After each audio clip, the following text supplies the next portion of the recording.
Olá, paz a todos, sejam bem-vindos ao nosso canal do YouTube. Eu sou o pastor Ricardo e quero mais uma vez compartilhar com todos a palavra de Deus. E o tema de hoje é uma parábola e 4 lições. O texto está no livro do evangelista Mateus, no capítulo 13, a partir do versículo 24, que diz assim: Outra parábola lhes propôs, dizendo: O reino dos céus é semelhante ao homem que semeou boa semente no seu campo. Mas enquanto os homens dormiam, veio o inimigo dele, semeou o joio no meio do trigo e retirou-se. E quando a erva cresceu e produziu fruto, apareceu também o joio. A primeira lição que o Senhor Jesus nos ensina por intermédio aqui dessa parábola é que sempre há um poder hostil, um poder inimigo nesse mundo tentando destruir a boa semente. Veja que no versículo 25, na qual nós acabamos de ler, vai dizer que enquanto aqueles homens dormiam, os homens do campo, veio o inimigo e também semeou o joio, que era até então semelhante ao trigo. E era tão semelhante que os judeus costumavam chamar o joio de o trigo bastardo. Nós devemos estar atentos, porque veja que a única possibilidade do inimigo adentrar o campo e semear aquela semente que produz algo amargo era justamente porque eles estavam dormindo. Quantas pessoas que por um instante dormiram na fé, dormiram na sua comunhão com Deus e não perceberam que alguma influência ruim, alguma coisa maligna acabou adentrando também o seu coração.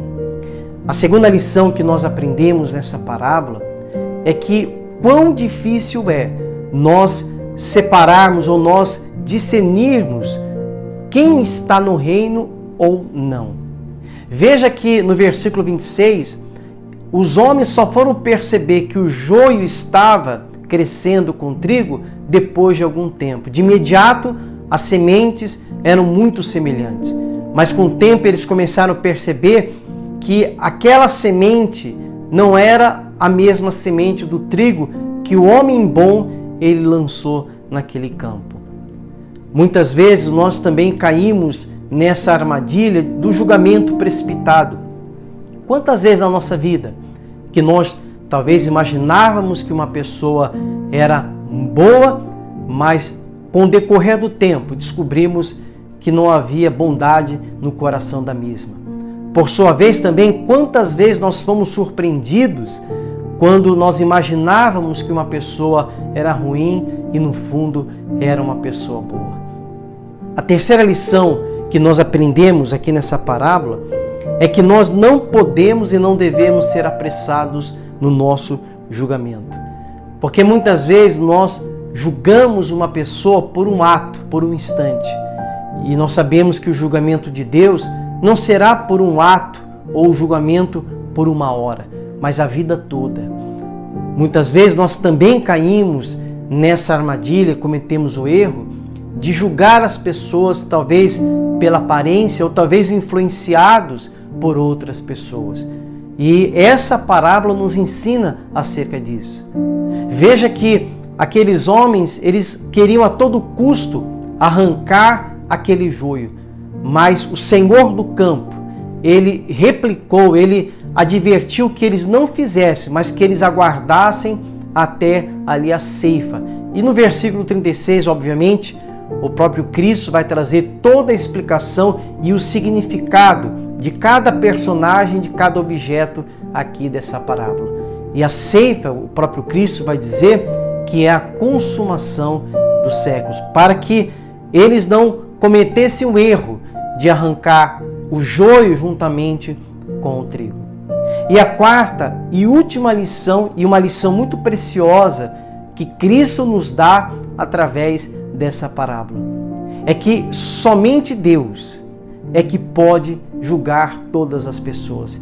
É o único capaz que tem habilidades, é o único que de fato pode julgar cada um de nós. E tanto é que o próprio Cristo vai dizer que eles aguardem até a consumação do século, porque Ele enviará os seus anjos e os seus anjos fará essa separação entre o joio e o trigo. Embora são semelhantes, mas Deus sabe quem é cada pessoa.